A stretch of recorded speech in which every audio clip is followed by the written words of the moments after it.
nos fijamos acá. Bueno, bienvenidos. Hoy es el último encuentro de lo que venimos hablando de biodescodificación. Quien no tenga y no haya visto los anteriores están grabados y podemos mandar la información por video porque está completamente todo registrado. Igual que este mismo también se está grabando. Así que por el online se escucha bien. ¿Qué me dice la gente? ¿Alguien en el chat? Ahora sí, ¿todo el mundo se escucha? Bien. Entonces, veníamos hablando, vamos a hacer una breve introducción como hacemos siempre. Veníamos hablando que la biodescodificación básicamente es un lugar, un nuevo método en donde se une todo lo que es el estudio de la biología y el estudio de cómo el sistema operativo nuestro, la mentalidad nuestra, colabora y dirige todos los procesos de la biología, incluidas las enfermedades. O sea, incluidas las enfermedades son órdenes de la psique. No hay nada loco cuando nos enfermamos. De hecho, en la biodescodificación no usamos el nombre enfermedad, usamos, o sea, obviamente para poder entendernos lo decimos, pero para nosotros son programas con sentido biológico, porque claramente tiene un sentido cada uno de nuestros síntomas, tiene un órgano en el que se expresa, una zona en el cerebro que responde y una lógica en particular para la cual estamos tratando de dar respuesta a las cosas. Decíamos siempre un ejemplo simple en esto, que es, por ejemplo, ¿quién no ha estado comiendo lo mismo que el resto y a uno solo le cae mal y al resto no? Inclusive gemelos idénticos comiendo lo mismo, ¿sí? O, por ejemplo, teniendo nuestros hermanos y nosotros, y a veces quienes tengan hermanos sabrán, quizás a veces comemos las mismas cantidades y unos suben de peso y otros no. Y de vuelta, la cantidad de ingesta es la misma, ¿sí? Pero ¿por qué? ¿Qué es lo que determina que nuestro cuerpo tome o no tome algún síntoma? Bueno, eso va a ser un entorno. A veces va a ser el entorno físico y muchas veces va a ser el entorno subjetivo. ¿Qué mundo creo que estoy viendo? ¿Qué mundo creo que estoy viviendo? A eso va a ser mi psique lo que va a responder a través del cuerpo, sobre todo cuando esto sea muy estresante, ¿no? Entonces dijimos, bueno, todo lo que tiene que ver con la salud, vamos a tener que empezar también a integrar, a agregar una variable que es la variable principal en nuestra salud, que es cómo vemos el mundo, que es nuestra psique. Hasta ahora existe también, obviamente, la manera más difundida de ver nuestra salud como una cuestión mecánica, como una respuesta, una acción y reacción entre compuestos de alimentos, aire, el entorno, la temperatura, pero sin la psique hasta ahora. Y nosotros venimos a decir que la psique está incluidísima, de vuelta. También sabemos que en la medicina tradicional cada vez más, por suerte, se está empezando a incluir a los procesos. Para nosotros, y lo que vamos a hablar específicamente hoy, vamos a hablar de que en la biodescodificación, como también empezamos a introducir en la clase anterior, no existe estrés como estrés en general. ¿Tuviste estrés? No, hay estrés muy específico, hay 4 estreses muy específicos, que lo detallamos en la clase pasada, ahora lo volvemos a decir, y luego, dentro de esos 4, bueno, todas las ramificaciones que existen hasta cada síntoma del ser humano. Los 4 estreses, si se pudiera decir así, básicos son un estrés de supervivencia, un estrés de desprotección, un estrés de valorización o desplazamiento. Obviamente que cuando es estrés es un peligro de supervivencia, cuando es estrés es un conflicto o dolor de desprotección, cuando es un estrés de valorización va a ser una desvalorización, y cuando es un estrés de comunicación o contacto, vamos a hablar de un estrés de falta de comunicación o falta de contacto, o un contacto impuesto que no nos gusta. Bueno, ese tipo de estrés va a usar distintos sistemas en nuestro cuerpo. Cada sistema se rige por alguno de estos, ¿sí? Por ejemplo, a la clase pasada mencionábamos sistema circulatorio y aparato locomotor, son regidos por el tipo de estrés, la lógica de la valorización y el desplazamiento. Y cuando estamos desvalorizados, vamos a recurrir a esos sistemas, ¿no? Pero bueno, cada órgano tiene inclusive partes que lo controlan. ¿Vamos hasta acá? Bien, entonces hablábamos después, ahora, esta clase, este encuentro vamos a hablar de lo que se llaman las heridas, ¿no? Cada uno de los tipos de estrés que nosotros tenemos corresponde a una forma de herida. ¿Qué es una herida? Bueno, una herida, para decirlo simple, es una memoria de la cual no he aprendido aún. Es una memoria de la cual aún no he aprendido. O sea, hablamos de una herida en la psique, ¿sí? Como la psique es intangible, la psique es información, yo vengo de la informática, informa significa sin forma, no física, abstracta, ¿sí? Entonces, cuando hablamos de la herida, es en nosotros, no estamos hablando solamente de una herida, supónganse, me corté, tengo una marca en la piel, está bien, pero la marca en la psique es algo de lo que no he aprendido y puedo sanarlo. ¿Vamos hasta ahí? O sea, ¿por qué? Hay dos opciones inclusive.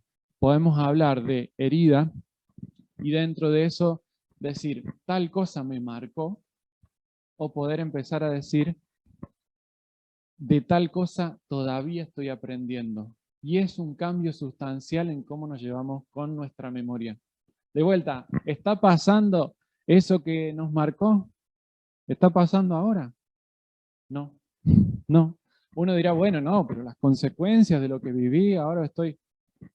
Depende. Tenemos que ver ahí desde dónde estoy mirando, porque a veces las consecuencias las estoy generando yo sin darme cuenta. ¿Sí? Entonces, insisto, la invitación es a que veamos nuestras heridas en la psique, porque alguna vez escribía esto, uno puede hacer con su recorrido, ¿no?, una gran marca o un gran aprendizaje. Es decisión de cada uno, ¿no?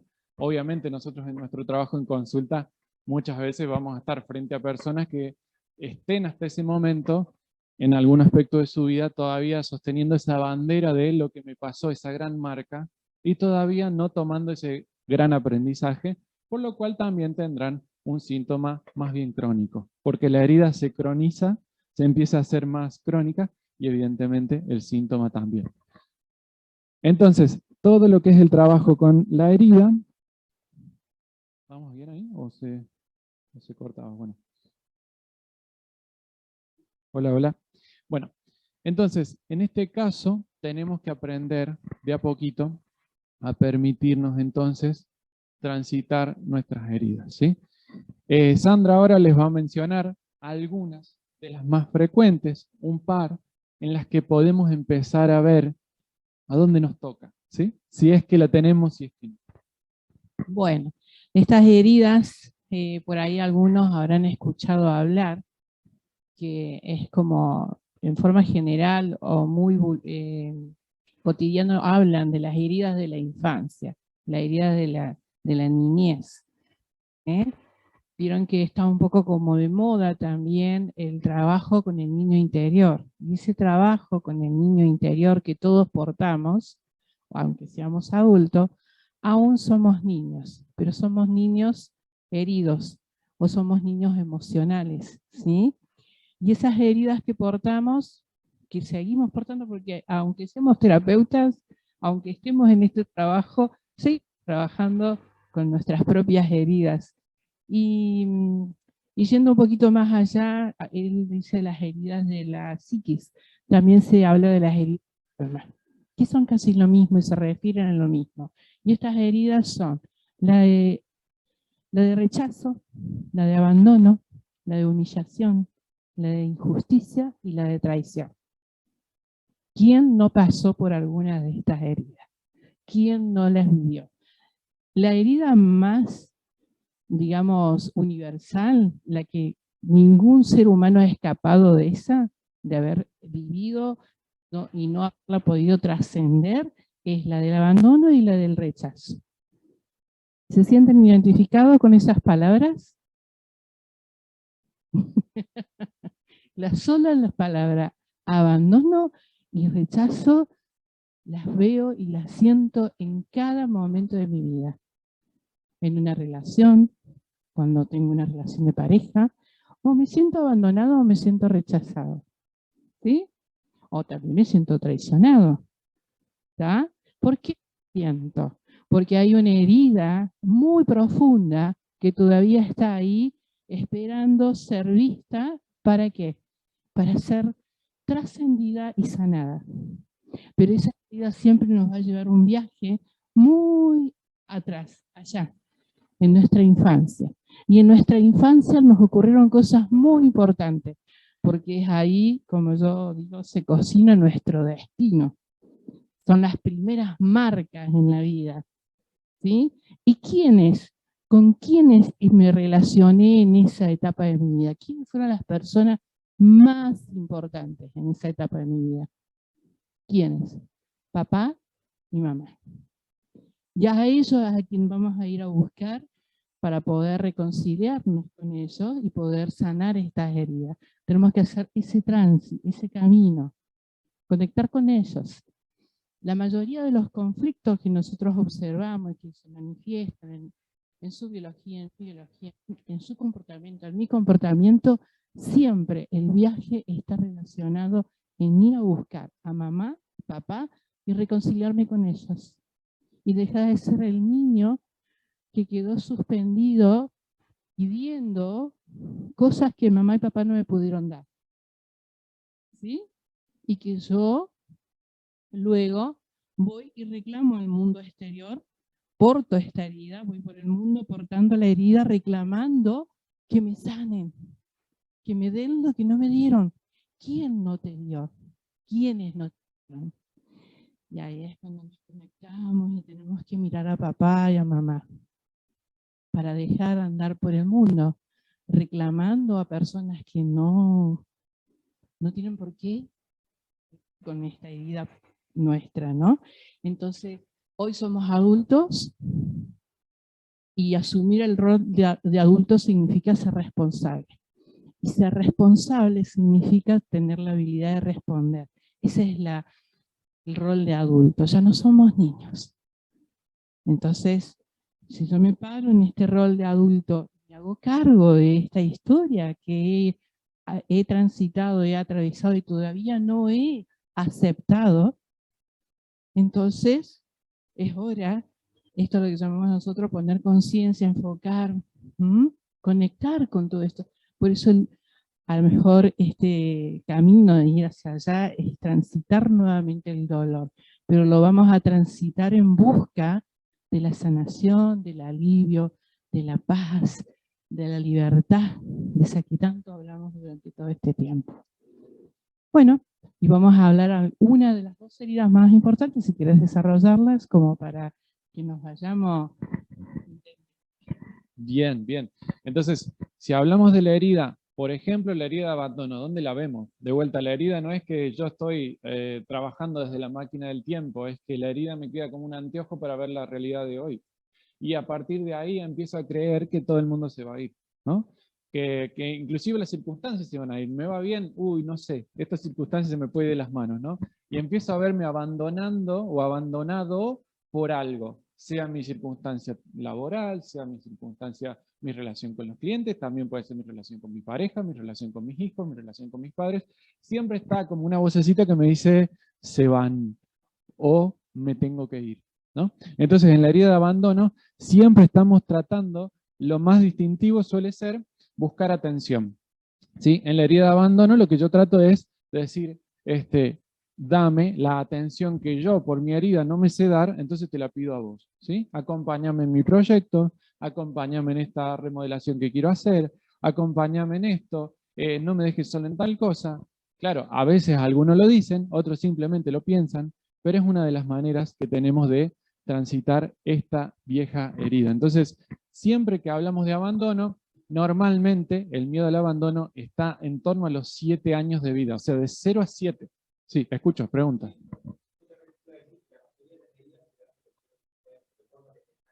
¿Tal cual? Uh-huh. Claro, claro.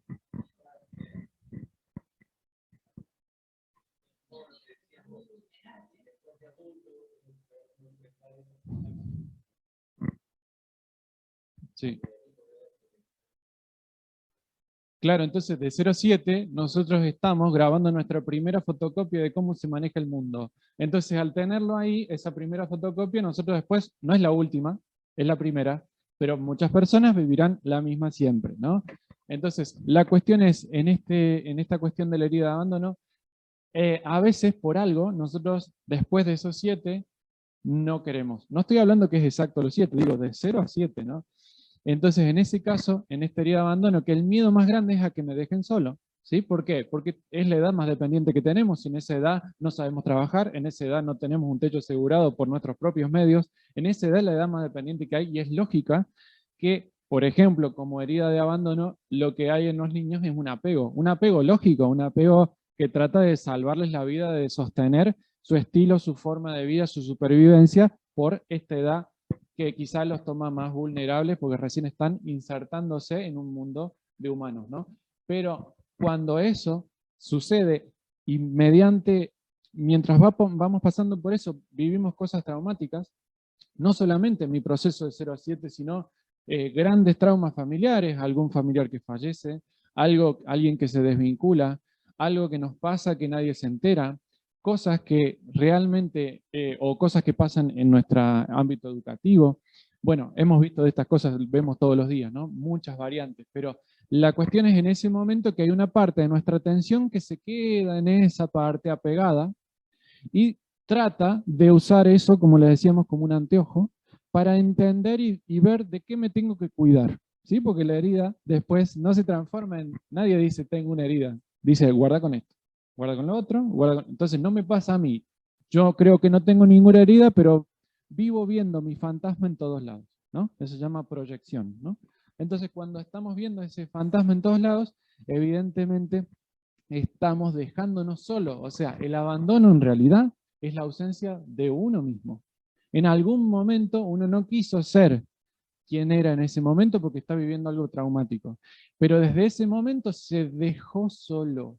Claro, después es fácil decir, no, pero mamá, pero papá, pero el referente, pero el entorno, la familia, lo que sea. Ahí es donde, claro, es la primera fotocopia del ego. El ego siempre es un mecanismo de separación. Entonces le voy a decir, a ver, quién me separó de mí mismo. Pero la cuestión es que yo no me vuelvo a unir conmigo mismo hasta que no tome la decisión de tomar el aprendizaje.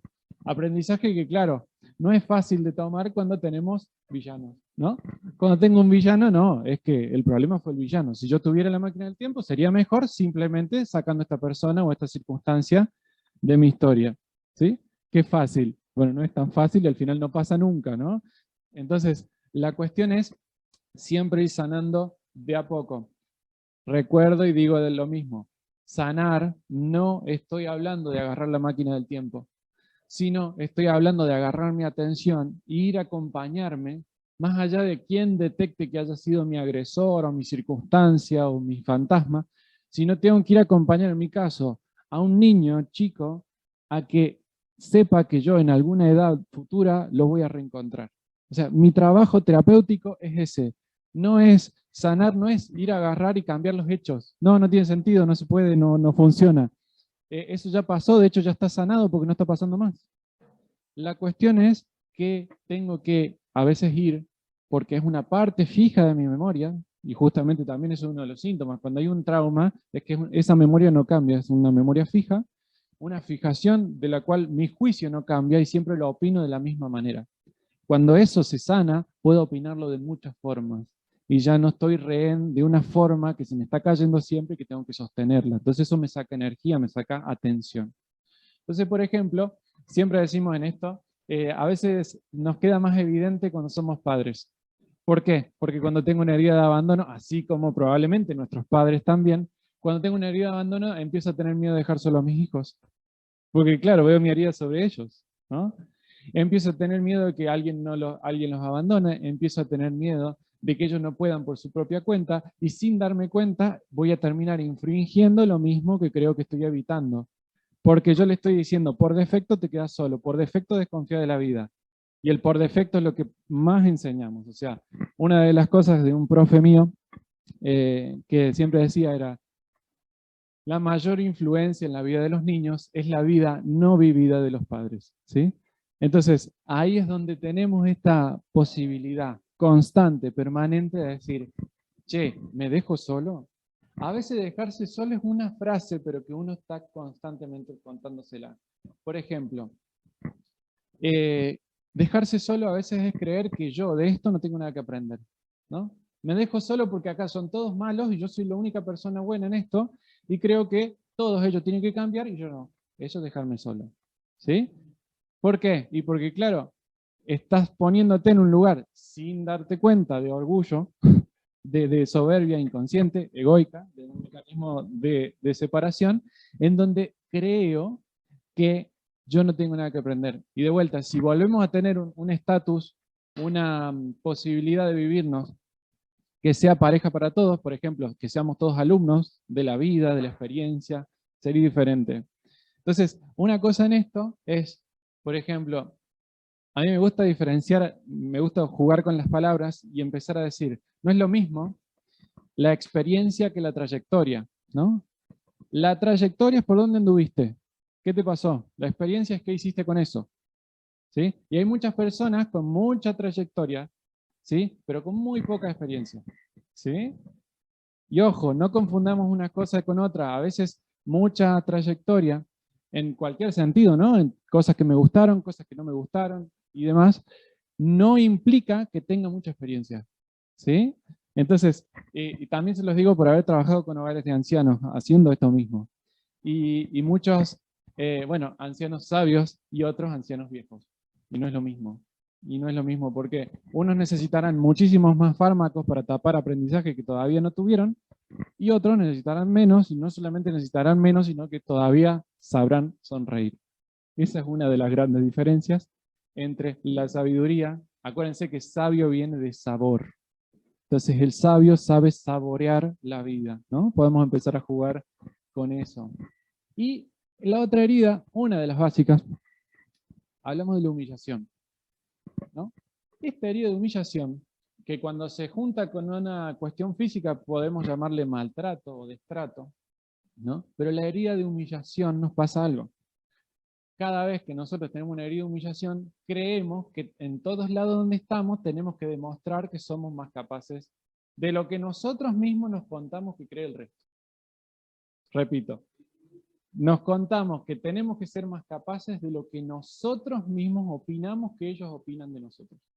¿Sí? Entonces, en todos lados yo no puedo ser el menos capaz, estoy compitiendo. Es muy raro esto de esta herida. ¿Por qué? Porque muchas veces nosotros queremos ser los que parece que hacen más, pero los que hacen menos. Lo aclaro. Cuando, vamos a un caso simple. Imagínense una persona que está empezando su vida laboral y empezó limpiando, ¿no? Y tiene un compañero, una compañera que también limpia, ¿no? Entonces, ¿qué quiero ir a decirle al jefe? Yo limpie más, ¿sí? Ascendeme, yo limpie más. Pero a la vez, estando ahí, no quiero ser el que limpia más, quiero ser quien limpia menos, ¿sí? Entonces, es un juego muy contradictorio todo esto de la herida de humillación, básicamente porque mientras que la tenemos, inconscientemente estamos queriendo, en vez de sanarla, humillar a otro. Sin darnos cuenta, ¿eh? No estoy hablando de que esto sea consciente, es profundamente inconsciente.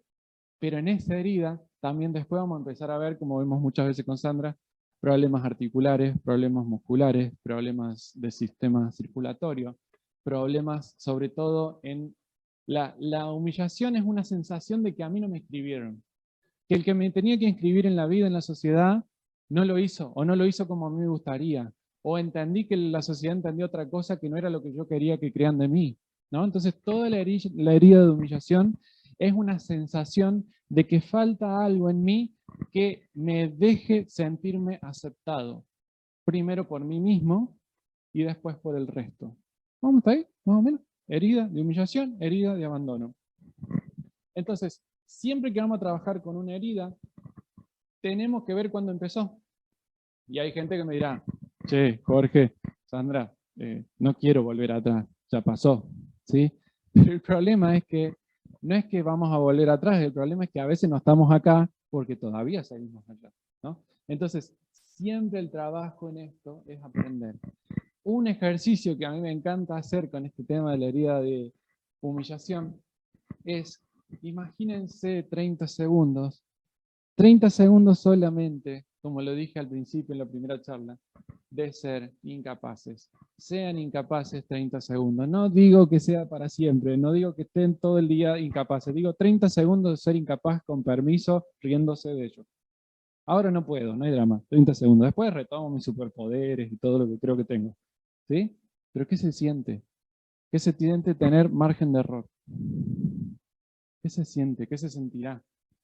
Porque para muchos no había eso. Para muchos no había margen de error. Y de vuelta, a veces creímos eso. A veces simplemente una forma de interpretar, como de eso no se habla, creemos que nuestro juego es invocar a la primera. La vida es solamente hay un solo tiro. Calculo que si ya somos adultos nos damos cuenta que no hay un solo tiro. ¿Sí? Pero eso nos pasa con la herida de humillación. Siempre estamos exagerando las capacidades de otros y disminuyendo la nuestra y a veces compitiendo. De vuelta, todo eso adentro nuestro, el otro no se entera. ¿Sí? Entonces, todo lo que es el trabajo con una herida de humillación tenemos que aprender a compartir y sobre todo a empezar de a poquito en nuestra parte más profunda, más primitiva, más infantil, permitirle un margen de error. ¿Quién puede aprender? Imagínense quién sabe hacer las cosas a la primera en todo lo que hace. ¿Ah? Es una de las luchas continuas con mi hijo. Le digo, me gustaría pintar, me dice, bueno, te compro las pinturas, te compro los lápices, las hojas, lo que vos quieras. Empieza a pintar, che, no me sale. No, si recién empezaste. ¿No? Esto no, o sea, no es que a vos se te ocurre hacer un puente y ya sos ingeniero, no. O sea, hay un proceso, ¿no? Entonces, en este aspecto también a veces en nuestras relaciones humanas estamos tratando de tener un solo tiro, ¿no? Y de vuelta, la mayoría de las veces ese único tiro está idealizado porque es el tiro en donde yo no tengo nada que aprender. Y claro, entonces, obviamente, la herida se profundiza, ¿sí?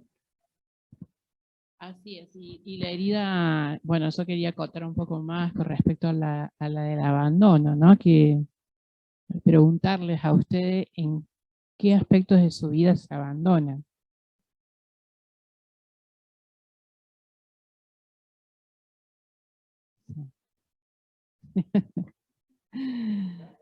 Todo el día. ¿En qué aspectos se abandonan? En lo físico, en los hábitos.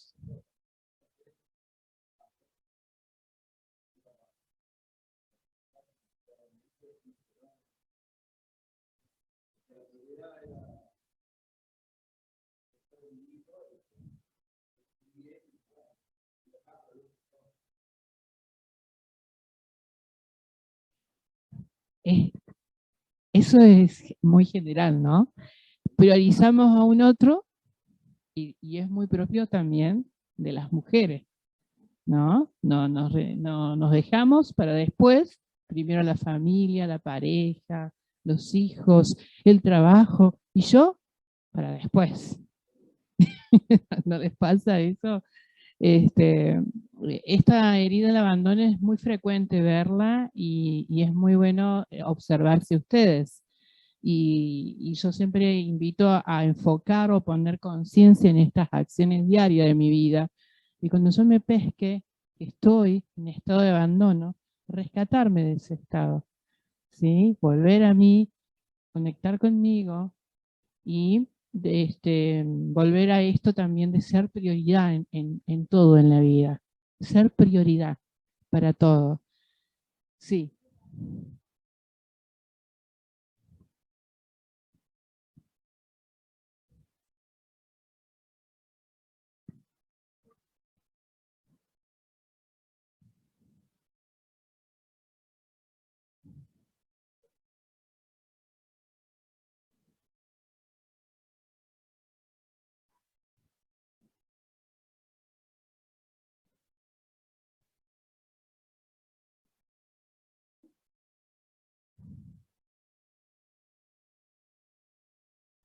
Es la más fuerte.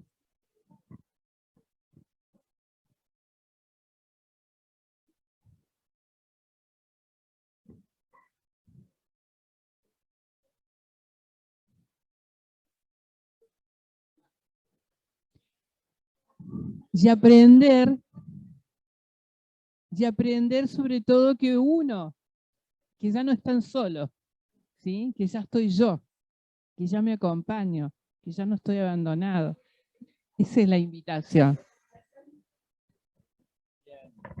Claro, claro. Entonces, de vuelta, tenemos esa oportunidad. Ahora, el abandono también es una forma muy importante de aprender, y si lo podemos entender también puede ser una escuela.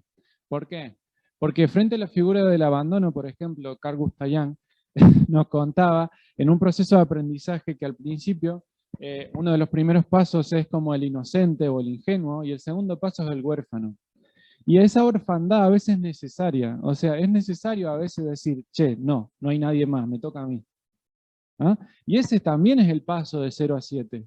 Es un momento en el que yo tengo que empezar a ejercer y ocupar algunos lugares que hasta ese momento no era necesario. Entonces, también puede ser una gran escuela el abandono, no para sostener la herida, está claro, pero sí para tomarlo como las invitaciones a donde yo no ocupo ese lugar que justamente Sandra decía. A veces yo no ocupo ese lugar pidiéndole a otros que ocupen ese lugar y que cuando ellos lo ocupen yo me lo voy a permitir.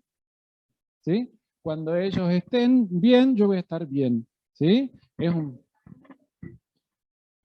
Claro. Claro.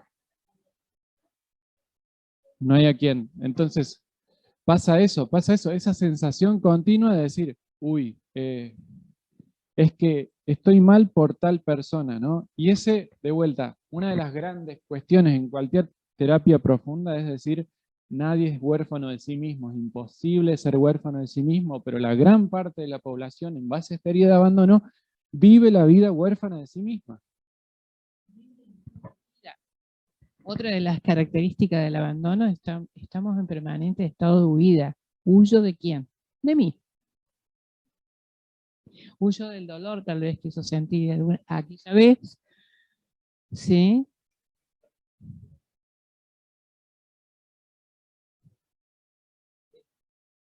Exacto.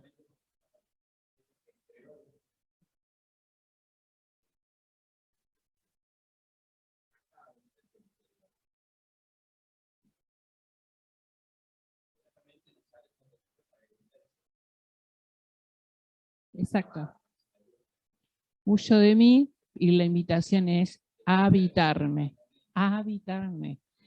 Y es ahí donde empiezo a recomponer, o de una manera de decirlo, de recomponer esta herida que estoy portando y que estoy clamando al mundo que se ocupe de esta herida. Sino que me tengo que ocupar yo. Siempre es volver y la responsabilidad. Somos adultos. No nos queda más que ocuparnos de nosotros mismos y de nadie más. ¿Sí? Esa es la invitación. Y después, bueno, con respecto a la herida de la humillación, ahí, otra.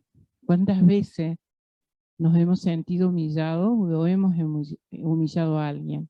De manera consciente o inconsciente, sin buscar poner rótulos de culpables o verdugos ni nada por el estilo. Pregúntense cuántas veces en el día a día de su vida humillan a alguien. Humillar también significa discriminar, alejar, desconocer, ¿sí? No reconocer a esa persona, no reconocerme yo. ¿Cuántas veces humillamos hasta a nuestros propios hijos, hasta a nuestro vecino, hasta a nuestro compañero de trabajo? ¿Cuántas veces? Pero día a día, no es que esto lo hacemos de vez en cuando.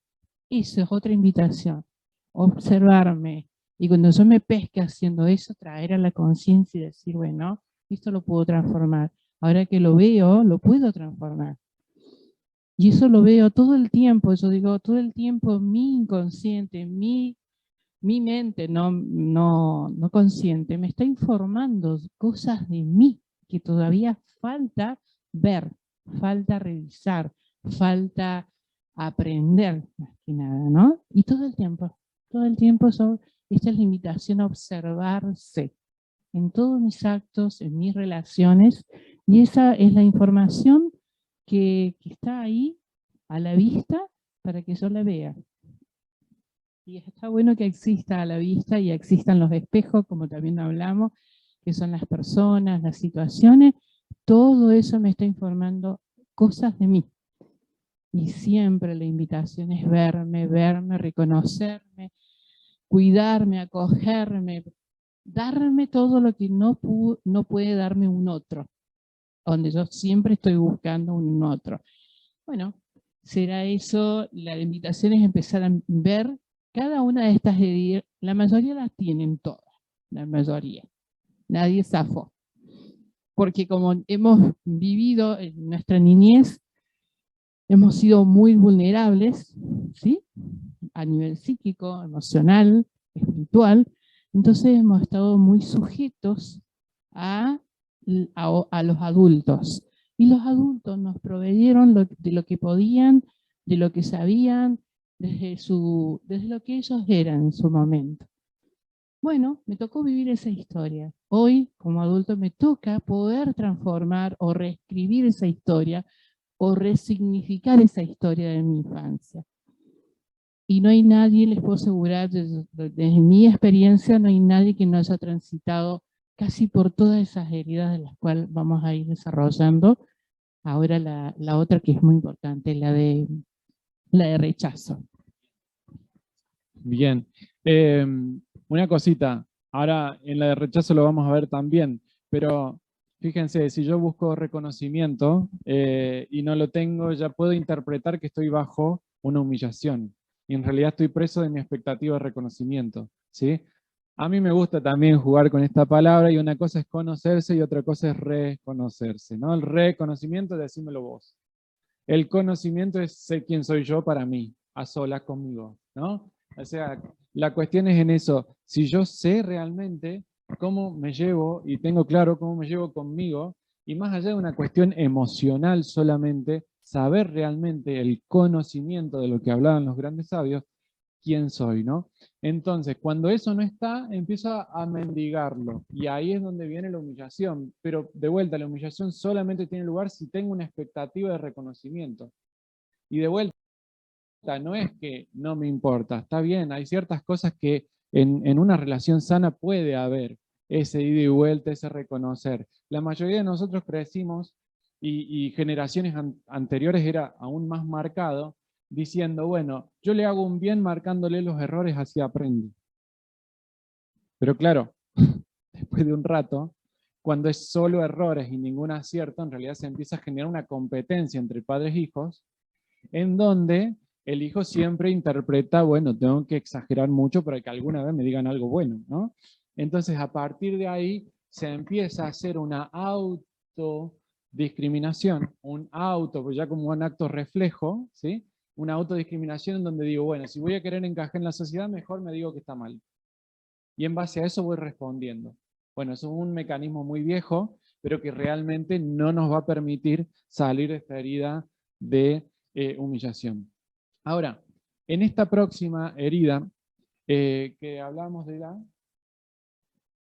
del rechazo. Bueno, el rechazo, primero lo vamos a ver en órganos que son normalmente los que son para devolver las cosas, ¿no? El estómago superior, tracto de la faringe, distintas cosas que provocan, cuando vieron uno tiene reflujo o demás síntomas, se va a ver ahí. La sensación de rechazo es alguien que por algún motivo interpreta que va a ser apartado del conjunto, ¿no? Y cada vez que o yo quiero apartar a alguien del conjunto, o me siento apartado del conjunto, o me vi en algún momento apartado del conjunto, empieza a haber la idea de rechazo. Claro, ahí ya se mezcla un poquito, y por ejemplo, podemos verlo en algunos tipos de alergias, inclusive, a veces también ahí metida la herida de rechazo. ¿Por qué? Por sentirme discriminado, sentirme... ¿Qué uno hace con una alergia? Con el agente alérgeno, el polen, el TAC para los celíacos. ¿Qué estoy haciendo? Rechazándolo, ¿sí? Entonces, en esa alergia, ese rechazo tiene un sentido. Hay un estrés que estuvo en presencia de ese agente alérgeno, pero en realidad hay una herida de rechazo. Entonces, la principal cosa es aprender, como seguimos diciendo, a volver a casa, a ver dónde está esa parte mía, quizá extranjera de mí, creyendo que está perdida allá en el tiempo, y volverla a traer a casa, ¿no? Volverla a traer al presente aquí, ahora conmigo. Entonces, siempre que trabajamos la herida de rechazo, las personas con esta herida nos tienden a decir esta historia, ¿no? De decir, me están discriminando, acá de alguna manera me van a apartar en cualquier momento, ¿no? Entonces, es muy importante ver cuándo inició, cuál fue la primera, porque a veces no nos damos cuenta que estamos reaccionando de una manera desmedida porque todavía estamos viendo la primera, no la actual. Entonces, veo una cosa mínima, ¿sí? Doy un ejemplo. Una persona de repente está en su familia, no sé, están los primos, se juntan 2, 3 días, ¿no? Dentro de ese grupo de primos le dicen, che, vamos a la panadería, ¿no? Vamos a la panadería. No, vayan ustedes, ¿eh? Compren algo, después yo los espero acá, voy poniendo el agua para tomar algo, ¿no? Primer día. Segundo día, lo mismo, vamos a la panadería. No, vayan ustedes, la misma persona dice lo mismo. Bueno. Tercer día, van directamente a la panadería, ya no le preguntan. Y dice, ay, claro, y a mí no me llevan.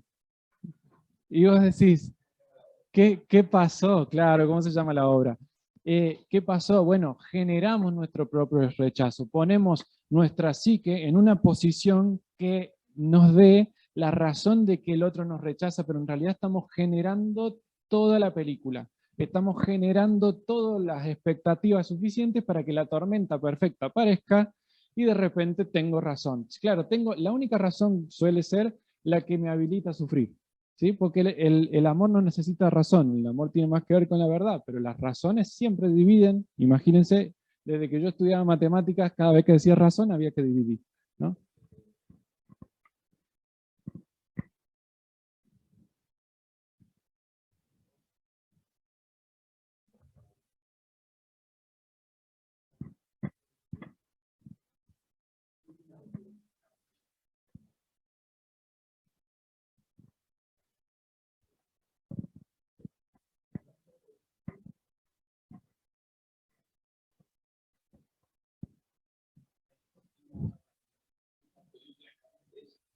Claro.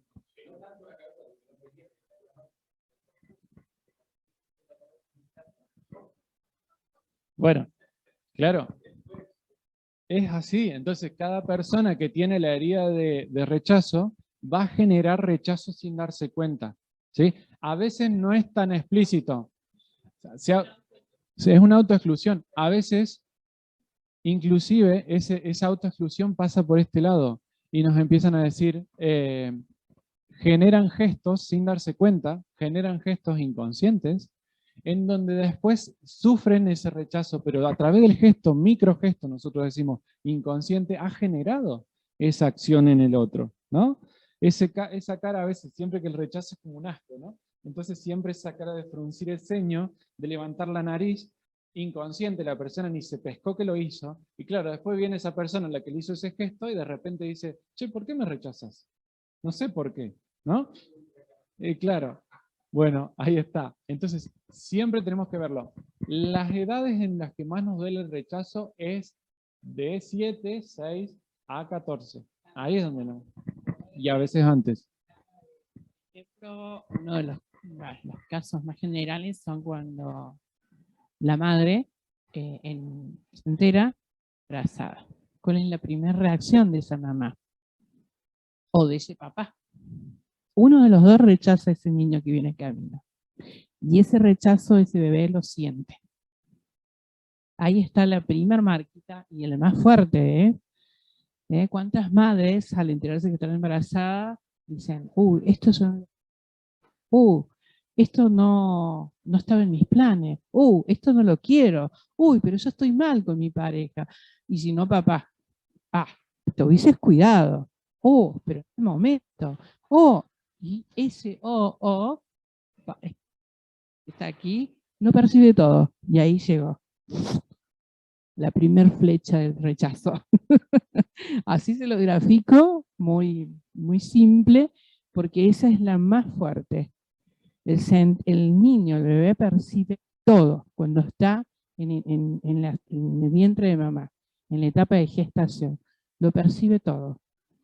Y ese rechazo es tan fuerte que, bueno, toma un tiempo trabajarlo, revisarlo, y después se va a seguir manifestando en su vida, porque ese niño no solamente después, claro, mamá, después dice, lo acepta ese embarazo, después acepta ese niño, pero la marca ya quedó, y ese niño va a sentirse rechazado en otros aspectos de su vida, y ese papá y esa mamá van a seguir manifestando ese rechazo de manera inconsciente, porque ellos tampoco lo terminaron de sanar o de mirar, más allá que digan sí, lo aceptamos, nos acomodamos a este nuevo niño en la familia, lo acogemos, pero es como que algo quedó ahí.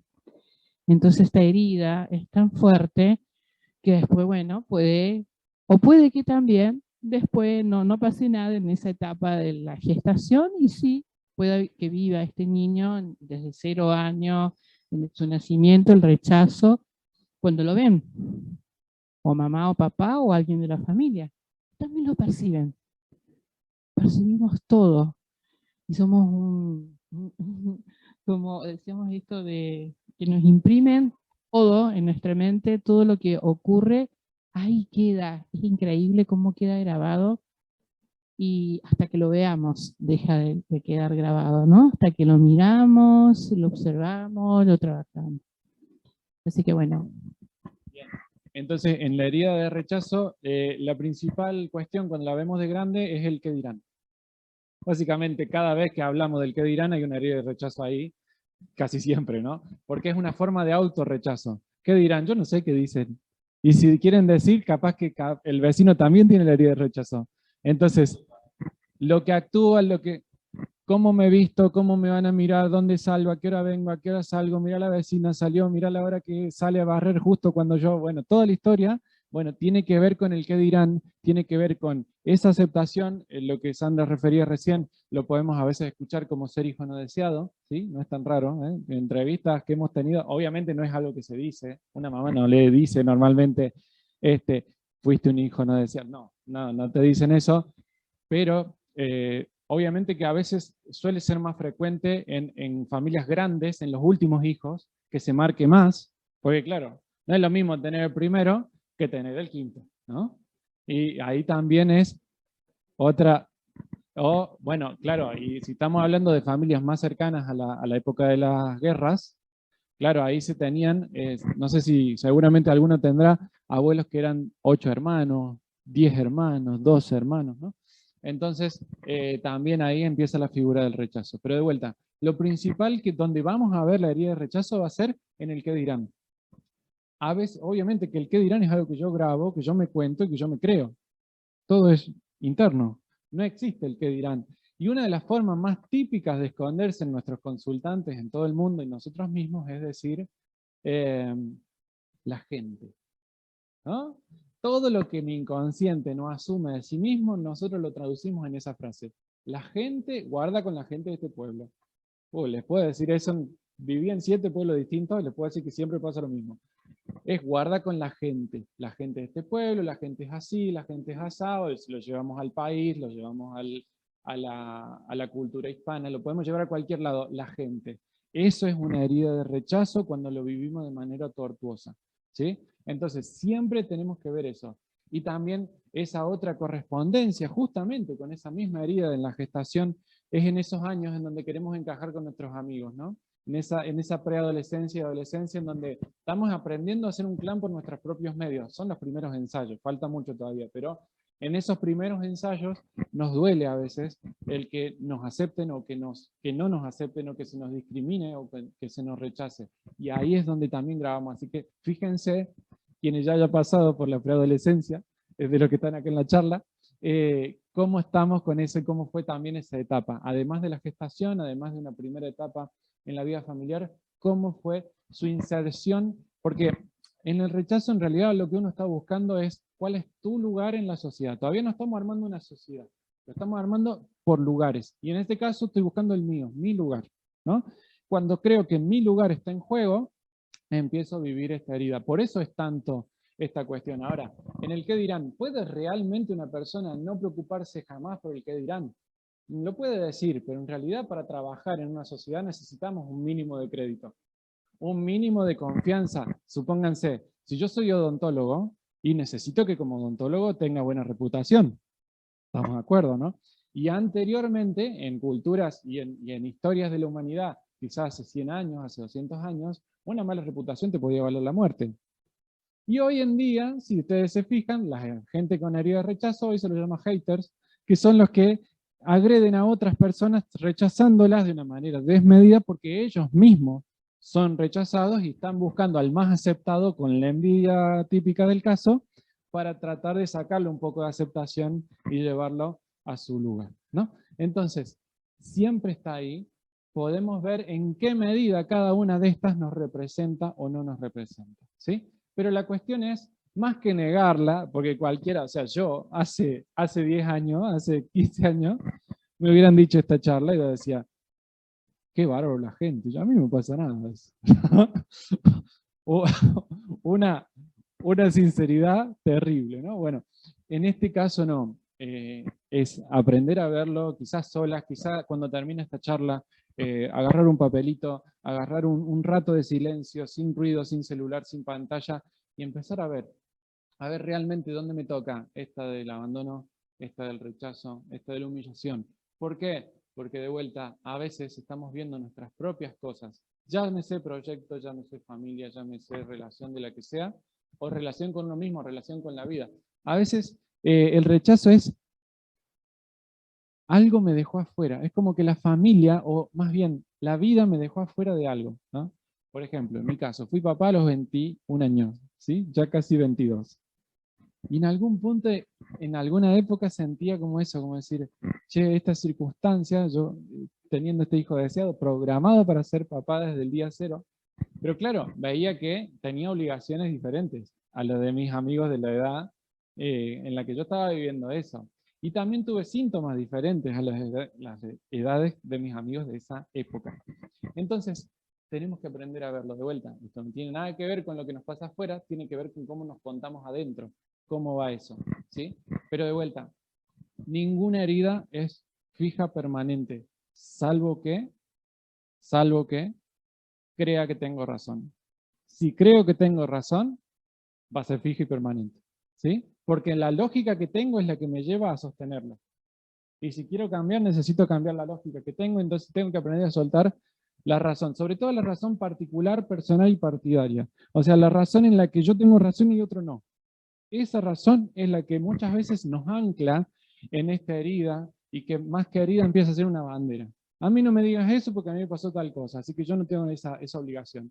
Muchas de las heridas pasan a ser licencias sociales y las usamos sin darnos cuenta así. Como yo viví tal cosa, a mí no me exijas eso. Como yo viví tal otra, yo no voy a hacer esto. Y empiezan a ser disfrazados superpoderes supuestamente que tenemos por los cuales no vamos a soltar la herida, porque si la suelto implicaría que soy uno más del resto y tengo que usar los recursos y los aprendizajes que todo el mundo tiene que hacer. Entonces, hacerme cargo. Entonces duele. A veces duele ese superpoder porque no todo el mundo lo quiere soltar. Y también nos pasa en esto. Tenemos personas con enfermedades fuertes en la consulta, por ejemplo, personas con cáncer, de distintos tipos, desde leucemia hasta pulmones, hasta hígado, lo que sea, y a veces es mi enfermedad, como yo estoy enfermo o enferma, puedo decirle a toda mi familia dónde se tiene que ubicar, qué tiene que hacer, qué tiene que dejar de hacer, con quién hablar, con quién dejar de hablar. Ojo, porque de vuelta, ¿me quiero curar? No me quiero curar si tengo el comodín, no puedo. Conviene curarse. Entonces utilizan esta enfermedad como una bandera de la bandera de, acá no se metan conmigo, acá yo soy, o sea, se ponen en el gran rótulo también, es como si dijera acá soy víctima de la circunstancia, pero no soy responsable, soy víctima entonces, de la circunstancia. Y ese cartel es tan lindo llevarlo para ellos, por eso sostienen la enfermedad.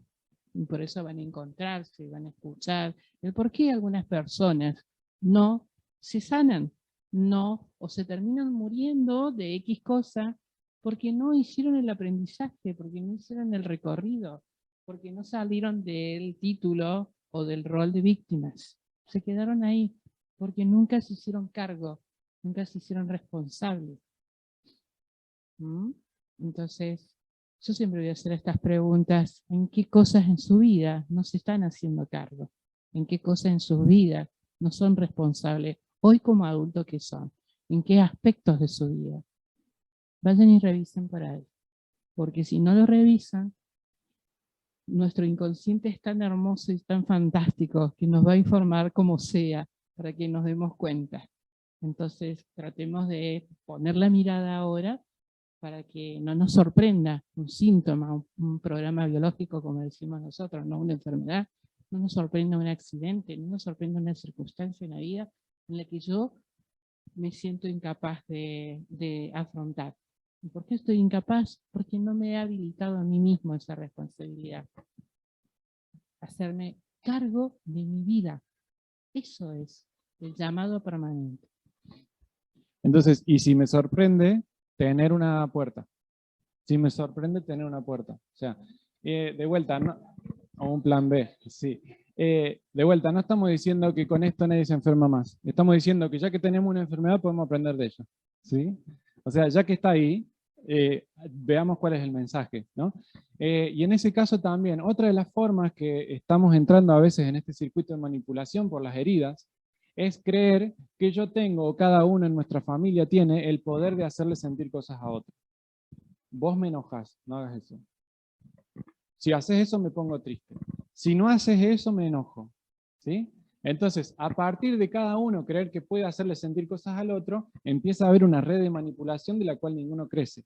¿Sí? Entonces, tengo que asumir que no tengo el poder o superpoder de mejorarle la emotividad a otro, porque de vuelta, si vamos a lo biológico, ¿quién tiene mis hormonas? ¿Quién tiene mis neurotransmisores, mis neuroreceptores? Entonces, ¿quién me enoja? Nadie, ¿sí? Yo.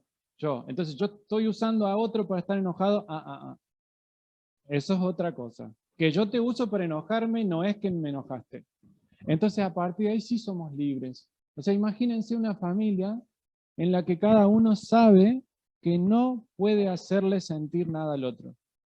En realidad, no suena tan bien, pero se siente hermoso, se siente espectacular de vuelta. No digo que en mi familia pase eso todo el tiempo, pero cuando estamos lúcidos, hay una posibilidad de empezar a vivir esto de otra manera, ¿no? Entonces, empezás a decir, mira, la verdad me enojé por esto, pero en realidad me estoy dando cuenta que tenía esta expectativa, que tenía este miedo y que evidentemente necesitaba que esto no funcione para darme cuenta de eso y finalmente poder convivir con el otro, porque de vuelta, cuando tenemos un miedo, ¿qué hacemos? Etiquetamos a los demás para que no me lo muestren.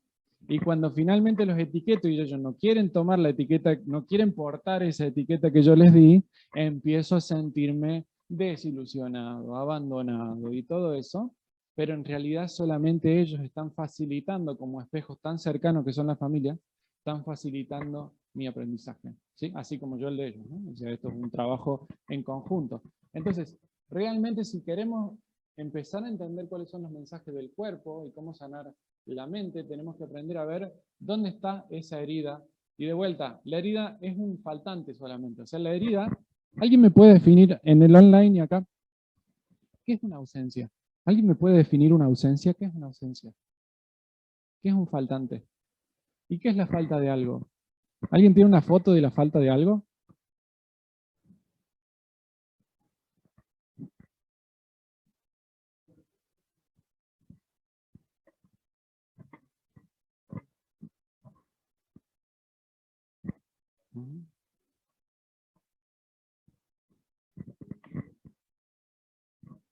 La falta de continuidad del tejido. Eso es la herida. ¿Sí? Cuando hay una discontinuidad o hay una apertura del tejido, la herida en sí misma, es ahí donde se pueden alojar distintos agentes patógenos, bacterias y un montón de otras cosas que pueden causar infecciones, y generalmente nosotros lo tratamos con agentes externos, antibióticos, vendas, un montón de otras cosas. Y algo interesante con respecto al cuerpo, que a mí siempre es una palabra que me gusta pensar, cuando yo pienso en que algo es incurable desde adentro, ¿no? Es incurable, curable desde adentro. El cuerpo mismo está programado para curarse, el cuerpo mismo está programado para sanarse.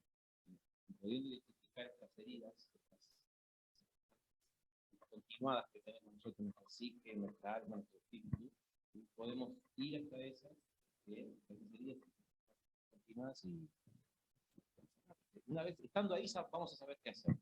Porque ahora tenemos la herramienta. Antes, no. Claramente, gracias.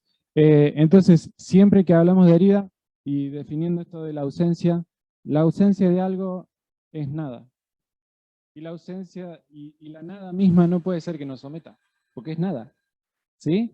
Pero cuando yo veo una nada es porque tengo una idealización que me dice que tendría que haber algo ahí. Y esa idealización es lo que tengo que sanar. ¿Se entiende? De vuelta, no estoy hablando de ser conformistas. Estoy hablando de que ya que me invento un hueco en la realidad, tengo que ver para qué me lo inventé. No por qué, para qué me lo inventé. ¿Sí? Y en este caso también con los tejidos pasa lo mismo. Cuando hay una anomalía, viene el tejido de una manera y de repente hay un corte en eso, evidentemente cada tejido corresponde, según nuestros mapas, ya que tienen más de 50 años por suerte ya, con una parte que controla un tipo de lógica. ¿Sí? No es lo mismo una herida en el brazo que una herida en el hígado, no es lo mismo que una herida en la panza o en la pierna. Evidentemente cada zona representa algo. Pero de vuelta, la herida se sostiene, no se cae, se pone más estirada en el tiempo cuando se sostiene a través del victimismo. De vuelta, el victimismo es la responsabilidad está afuera y yo no tengo nada que ver, ¿no? Yo caí ahí de casualidad. Bueno, tanta casualidad que fue justo el momento, la hora, la persona, la circunstancia exacta, ¿sí? Y tan casualidad que a veces no te pasa una vez, te pasa 2, 3, 4, entonces ya, de vuelta, a mí me gusta decirlo de esta manera. ¿Cuál es el factor común de todas tus relaciones? Vos. Entonces, si te pasa 1000 veces, o sea, y esto también lo hemos visto en relaciones padres-hijos, en relaciones de pareja, en relaciones de muchos aspectos, las cosas que se repiten tienen que ver con que yo idealizo lo mismo y por ende después de una ilusión que sigue. La desilusión. ¿Una ilusión es real? No, es una ilusión. ¿Sí? De vuelta, no estoy diciendo de ser fatalista o pesimista. El optimismo tiene sus ventajas, no es la única forma. Existe el optimismo, existe el pesimismo y existe la contemplación. La contemplación no es ni optimista ni pesimista. La contemplación es el observador hacia sí mismo. El observador hacia sí mismo no importa lo que haya afuera. Pero de vuelta, ¿el optimismo es mejor que el pesimismo? Sí, pero no es la única forma. Acuérdense también que el optimismo ciego es tan nocivo como el pesimismo. Cuando, por ejemplo, entrevistamos a personas que durante años dice, ya va a cambiar, ya va a cambiar, ya va a cambiar, ya va a cambiar, soy optimista, ya va a cambiar, pero no hago nada. Y encima no es que voy a cambiar yo, va a cambiar otro. ¿Ahí es optimista? Sí. ¿Va a sanar? No, no. Entonces, claro, guarda, de vuelta, no estoy hablando de que no usemos el optimismo, no se me malinterprete, sino que tiene un sentido, tanto optimismo tanto como pesimismo, hasta que encontremos la contemplación. Cuando encuentro la contemplación, como ya me detecté y me encontré donde estoy yo, ya no necesito un futuro en donde vaya mejor o donde vaya peor, porque ya estoy acá. ¿Sí? Cuando usamos optimismo o pesimismo, porque no estamos yendo al futuro. Y ahí es donde yo quiero ver si me encuentro, si no me encuentro, tratar de evitar las situaciones que me duelen, tratar de conseguir las situaciones que supuestamente van a hacer que me encuentre, pero en realidad siempre estoy acá. Entonces, ahí es donde, de vuelta, el sanar la herida también es aprender a situarse en este presente. De vuelta, ese presente es muy loco, porque la única forma de que yo tenga una herida emocional, psíquica, en el alma, durante 40 años es que yo la sostenga. Porque ya 40 años después, ¿qué hay de eso en mi cuerpo, biológicamente? Nada. O sea, biológicamente pude haber continuado imprimiendo la misma marca, ¿sí? Pero en realidad no hay nada, las células ya no son las mismas en ningún caso. Y si vamos más allá de lo biológico, la única manera de que algo me duela 40 años después es sostener la misma ignorancia que tenía cuando lo idealicé y sufrí por eso. ¿Sí? De vuelta, cualquier circunstancia de vida, si ustedes lo analizan desde el punto de vista físico, si yo llevo un físico y le muestro las imágenes, los sonidos, todo lo que pasó en ese momento, me va a decir, acá no hay ningún problema, acá está este sonido, está esta imagen, está estas personas, no hay ningún problema. Para que haya un problema tiene que haber un rasgo, una cosa muy particular, que es, bueno, varias cosas, pero dentro de eso es la ignorancia propia, y la personalización. Juntamos personalización con ignorancia y es me pasa a mí, me lo dijo a mí, empiezo a hacer lo que sería un problema para mí, aunque de vuelta, no estoy diciendo que no me involucre. Obviamente nos pasan cosas en casa, nos pasan cosas con nuestra familia, nos pasan cosas en el trabajo. Cada vez que usamos esa frase, me pasa, en realidad es donde la ignorancia me duele. El me pasa es donde la ignorancia me pasa, ¿sí?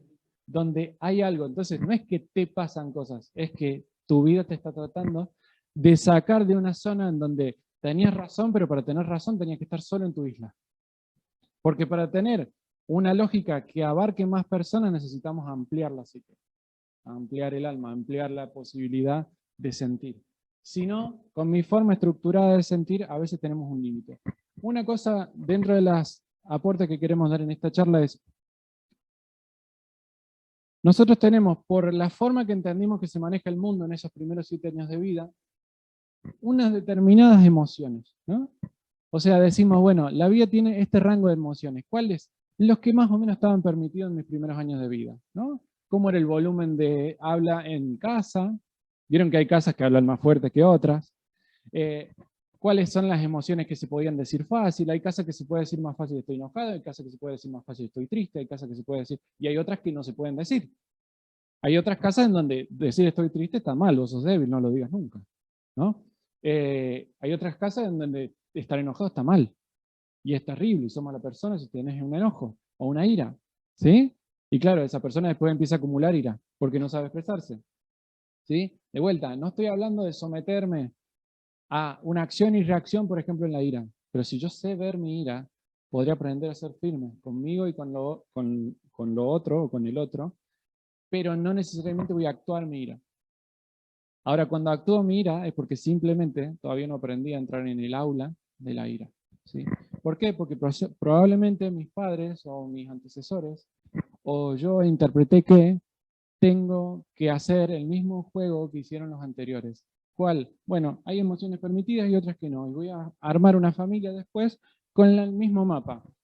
El tema es que después nuestra pareja encima tiene otra. Y los dos tenemos estructuras incompletas, ¿sí? ¿Por qué? Porque en nuestra estructura, si realmente fuera completa, puedo ver al otro tal cual es y no necesito etiquetarlo. ¿Pero qué pasa? ¿Primer día de novio, tenemos etiqueta? No, primer día de novio es la persona más impresionante del mundo, esta persona, ¿cómo puede ser que no la vi antes? Ahí entra la ilusión.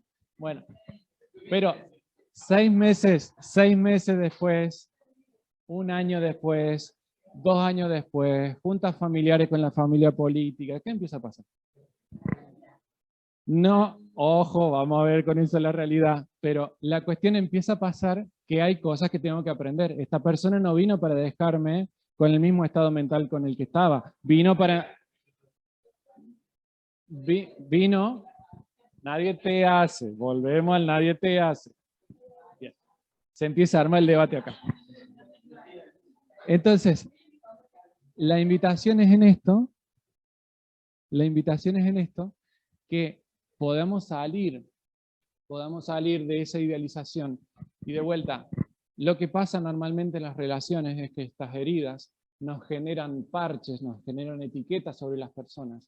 Y llega un momento que después de ese día primero de novios o de ese primer día de relación, a veces también con nuestro hijo recién nacido, no hay ninguna etiqueta, o no creemos que hayan tantas, pero no son tan marcadas. Pero después, como uno no quiere aprender inconscientemente, porque el ego te dice no aprendas nada, vos ya naciste sabiendo todo, ¿qué hacemos? En vez de aprender ponemos una etiqueta. Esta persona es tacaña. Esta persona es mala onda, esta persona no me respeta, y empezamos a poner etiquetas. Llega un momento en cualquier relación que hay tantas etiquetas que no veo a la persona. Veo puro etiquetaje ahí, ¿sí?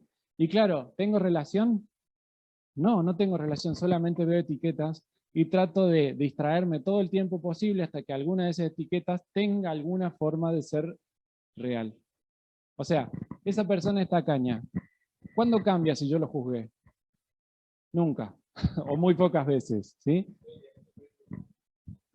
Claro, entonces, no hay, esa etiqueta no cambia. Entonces voy a estar todas las veces que esa persona que yo etiqueté de tacaña sea generosa, voy a decir, no, tiene otra intención. No, no, guarda, porque no es tan así. Y cuando realmente esa persona tenga una circunstancia en la que sienta o pueda yo interpretar que es tacaño, voy a decir, ¿viste? Tengo razón. ¿Cuál fue el precio? Estar distraído el 90% del tiempo de mi vida para tener razón. O sea, el precio de tener razón es estar ausente. ¿Sí? Entonces, ahí está nuestra posibilidad continua y permanente de vernos más allá de la herida y empezar a darnos cuenta que la herida, en vez de ser esa bandera, puede ser una escuela. Y es para eso que estamos cualquier terapeuta profundo empezando a compartir, desde hace miles de años, ¿no? También, pero compartiendo esta cuestión de que, de vuelta, no es que no las tengamos. No voy a forzar, obviamente, tenemos que ver cuál está y cuál está en mayor proporción, pero sobre todo tenemos que ver, una vez detectada, qué mapa tengo para salir de ella. ¿Sí? Los mapas suelen ser bastante simples. Lo que no suele ser simple es hacerme cargo de cuál es mi mapa. ¿Sí? O sea, la mayoría de las personas está tratando de rendir, pero está tratando de rendir una materia que no era la suya. Y claro, ahí la sensación es de que no va bien, de que acá falta algo, porque simplemente estoy tratando de rendir una herida que probablemente no es la mía. Por ejemplo, la herida de mis padres, la herida de mi madre, la herida de mi clan, la herida de mi infancia. De vuelta, cualquier herida de vuelta, lo vamos a decir de esta forma para que sea simple. Una herida es una ausencia de atención. Algo en donde yo no sé mirar, algo en donde yo estoy ausente. ¿Sí? Depende dónde, en qué ámbito de la vida, se va a transformar en la de humillación, en la de abandono, en la de rechazo. Exacto, así tal cual es. Estas heridas siempre nos van a llevar a revisarla. Y volvemos a lo que estábamos hablando recién de la pareja. Yo siempre consideré la pareja como nuestros grandes maestros, que nos vienen a mostrar aquello que yo no he revisado de mí, aquello que no puedo ver de mí. Y necesitamos siempre un espejo. ¿Mm? Exacto. No solo la pareja presente, sino las parejas de antes, ver qué pasó, por qué las dejé, por qué me dejaron. Y ahí me están dejando información de estas heridas que todavía están ahí sin sanar. Vengo de esto de ser cordobés, se me viene un chiste, ¿no? Un profe mío decía, la pareja es pareja mientras que es pareja, pero ex es para toda la vida. Entonces guarda, ¿no? Tenemos que aprender mucho y sobre todo de nuestras memorias, porque ahí muchas veces es donde guardamos las cosas que no aprendimos todavía. ¿Sí? Bueno, cerrando para cumplir con el horario que más o menos veníamos, hablando eso. ¿Alguna pregunta desde el online? ¿Alguna pregunta desde acá? ¿Alguna cosa que quieran, qué les pareció? Quienes vinieron a la mayoría de los encuentros quisiéramos saber, ya les contamos cuáles son los pasos que siguen, pero para ir teniendo también otra interacción, aunque hemos ido charlando. ¿Por ahí alguna cuestión en el chat?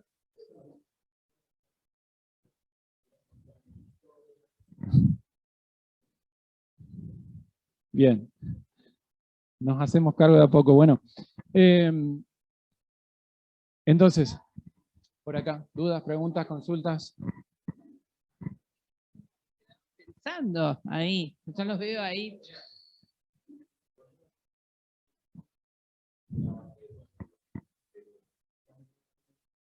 Sí, sí, sí. Pensando en estas cosas, ¿sí? Y he aprendido a reconocer algunas de esas heridas y empezar a ir para atrás a ver cuándo pasar, en qué momento, ¿no? Y está bueno. Sí, sí, con el enneagrama es un poco más fácil. Es como que es una claridad impresionante, pero sí, sí. En realidad te muestra el trabajo que tenés que hacer, eso, que eso es otra cosa, y es mucho a veces. Pero sí, vos sabés que estoy empezando a tener como mucha más claridad en nuestros conceptos que explicaban recién, con respecto sobre todas las medidas, identificando, ¿no? De acuerdo a mi tipo, ¿no? Son los basales con los que uno empieza a formarse y de dónde salen esos valores. qué fue lo que lo causó. La verdad que es muy bueno. Bueno, antes que nada, bueno, agradecer. Pregunto. Sí, sí, tenemos tanto el de Sandra como el mío, va a estar subido. Después, por el medio que recibieron el link, van a recibir la charla grabada. Entonces, la invitación en esto es, van a haber talleres, ¿sí? Ya más específicos, ya más al hueso. Obviamente que estos temas llevan un rato, no es que yo puedo decir un concepto y ya lo entendí, esto en nosotros lleva años de práctica y seguirá de práctica, ¿no?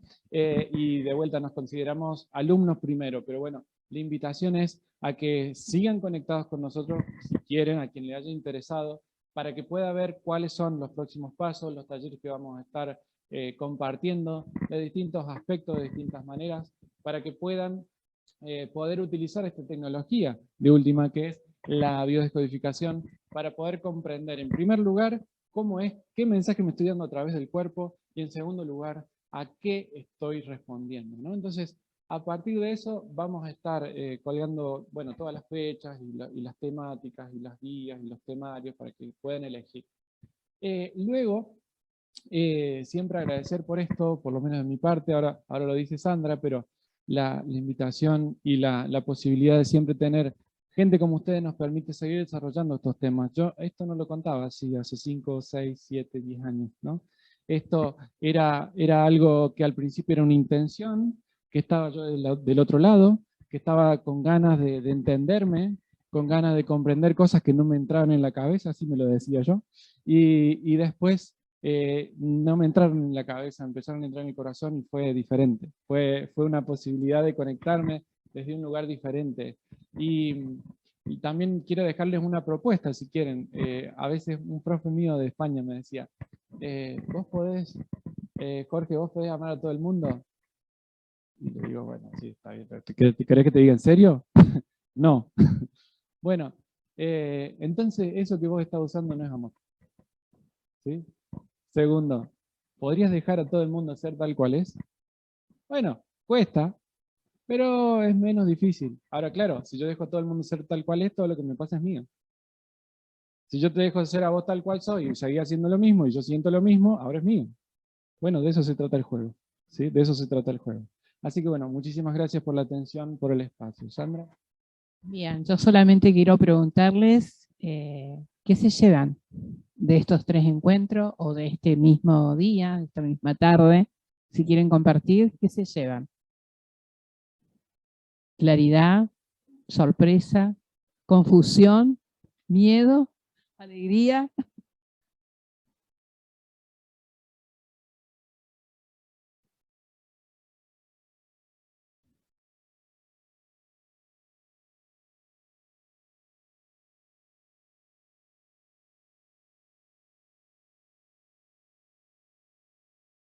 Como lo dijimos en un principio, este es un camino de ida sin llegada.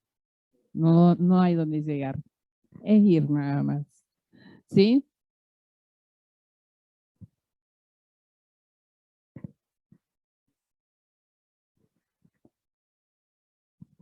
Así te escuchan allá en...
Profundizar.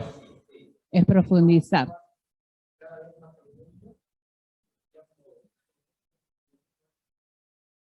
Qué bueno.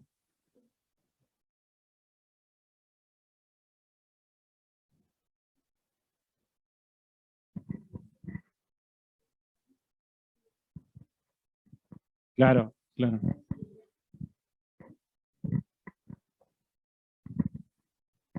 Bueno, acuérdense de esto que les dije, el primer encuentro. Cada vez que en las capacidades interiores las voy cursando, cuando yo doy libertad sé que la tengo, cuando doy amor sé que lo tengo. O sea, en esas cosas no es como en el mundo físico, en donde te doy el celular dejo de tenerlo.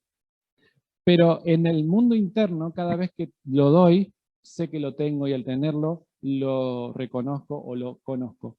¿Sí? Ahora, una cosa, de vuelta, solamente, justo me viene esto que me dicen. La cuestión de mejorar es mejorar de alguna manera, hacer una atención más pura. No es que en realidad lo que somos, nuestra identidad, hay que mejorarla, sino que hay que descubrirla, saber verla mejor, con más claridad.